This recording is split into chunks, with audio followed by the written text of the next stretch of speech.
Hi, I'm Ann Kim, a senior editor at Washington Monthly, and this is the latest installment in our occasional series of short interviews with contributors to the Washington Monthly. Today's guest is journalist David Maciotra. Hey, David, nice to see you. And thank you for having me. David, your piece is titled Surrendering to MAGA Isn't Just a Broadcast Media Problem. And you actually wrote this immediately after Jimmy Kimmel's suspension from the air. Kimmel is now back, but I think you would still argue that capitulation is still the default response to Trump's increasing authoritarianism. Absolutely. I wish I could say otherwise, but it appears that the Kimmel resurrection, as it were, is an exception and not the rule. So, in that essay, I identify several sectors of our society, all of which a few years ago we thought might prove as bulwarks against an authoritarian transformation, but have increasingly uh, surrendered, caved to the demands of the Trump regime. So I speak of the mass media in general. The Kimmel situation is probably the most famous example, but it's only one of many examples in which the major broadcast networks and cable networks have displayed stunning obsequiousness in the face of Trump's increasingly hostile and unreasonable demands. Major academic institutions such as Columbia Yeah. University have surrendered to the Trump regime, big law firms, and various other sectors of our society that are necessary to maintain a political democracy and independence, separating the big macro economy from the federal government. So it's all increasingly alarming, even if Yeah. uh, in this one particular instance, the good guys won and Kimmel is back on the air. Yeah. I mean, the broader information infrastructure is crumbling. It's pretty alarming. Absolutely. And speaking of information, increasingly, those who control what information reaches the average citizen, the average news consumer, are tech moguls with the same financial interests and incentives. And it's for that reason that we all saw them recently gathered around Donald Trump in kind of a schmoozing, brown nosing competition in the White House. So that's increasingly worrisome because these are very powerful people. And these are people who, to an extent never before seen in our society, control the news and commentary that people consume. And it appears that their interests are not the preservation of American democracy and the expansion of freedom and civil rights throughout the United States, the expansion of media literacy. Rather, their interests are, as we would expect, the cold calculation of profit maximization. And corporate capital has made a bet on the Trump administration, and it's a bet that may end up costing us all. Yeah, yeah. Let's talk about more about that in a second. But just to play devil's advocate, though, I think some people would argue that these institutions, these companies, are making tactical retreats. They're being pragmatic. They're making tough choices so they can live to fight another day. We've heard some people defend the decisions that have been going on that way. Like universities, for instance, that are faced with huge losses in federal funding. Brown, for example, Columbia, you mentioned, even Harvard, they might see it that way. Some of their defenders might see it that way. Where do you draw the line between capitulation and compromise for the sake of survival? That's a fair point, and it's an important one to consider because, for example, if you're a university and you're looking down the barrel of uh, cuts to the tune of hundreds of millions of dollars, which will affect everything from employment of staff to scientific research on a number of really crucial, significant projects, I could understand the urge to say, well, if we make this compromise now, perhaps, as you said, we'll live to fight another day. But if we study the history of any authoritarian regime, and I would argue that that's the direction that the Trump administration is certainly moving, uh, compromise and capitulation only leads to more compromise and capitulation. These uh, these sectors of power are ravenous, they're greedy, and they don't settle easily. And we saw that with the Kimmel situation. So, to bring us back to what the origin of this conversation, ABC had surrendered to Donald Trump before under the True. guise of what you just laid out. When they settled the ridiculous, and almost every legal and journalistic expert agreed that Trump's lawsuit against ABC, because Stephanopoulos had said that a jury in a civil court found him liable of rape when the actual verdict was sexual assault, Hmm. which to us may sound like the same thing, but in legal terms, it is a lesser charge. Everyone agreed that was ridiculous, but they surrendered and they paid Trump millions of dollars. Well, that didn't win them any favors. Yeah. At Trump and the FCC, Brendan Carr, went after them again with their brass knuckles in political terms, and the previous surrender didn't slow them down one bit. So the lesson in that, I would say, is if you're an institution, I understand I'm not trying to speak from a position of arrogance and say, oh, I could run Columbia and make these decisions for you. I understand you're in a very tough position, but bear in mind that you're not dealing with reasonable people here. So if you compromise with them, it may only be a week or a month or a year later when they come back looking for more. Yep.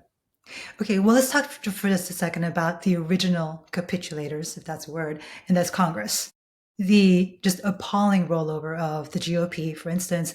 The Democrats, on the other hand, they're in the minority and they literally have no tools at their disposal. They really don't control committees. They can't call hearings. They can't subpoena anybody. They can't bring legislation to the floor, except in the case of the discharge petition, but they have Republican help with the Epstein files to do that because it requires that level of support. All the rules are, allow just this tyranny of the majority, even though the majority in both houses held is very, very slim. And I know a lot of people are very frustrated by Democrats in Congress, but this is powerlessness versus capitulation. Nevertheless, what do you want to see leaders in Congress do? Well, you make such a strong point because when we think about the founding of the country, those who imagined triumvirate government didn't anticipate uh, two of the three branches, because I would throw the Supreme Court into this conversation as well, Yeah, voluntarily surrendering and sacrificing their ability to exert the check and balance on a runaway executive branch. So we're in a very dicey, dangerous situation. And I don't have any magic formula. If I did, believe me, I would be screaming it at every member of Congress I could find.